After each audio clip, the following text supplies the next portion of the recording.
पानी पीपल के छाव रे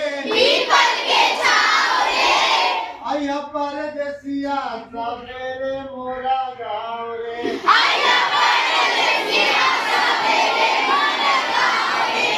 गाँव के पछीमा एक लागेला बजरिया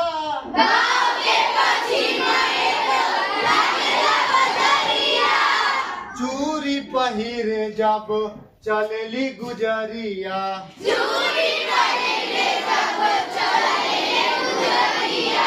धन बसवरिया के बारानी के छाव रे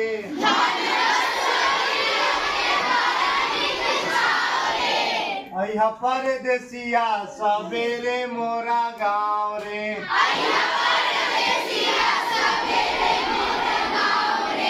कुइया के ठंडा पानी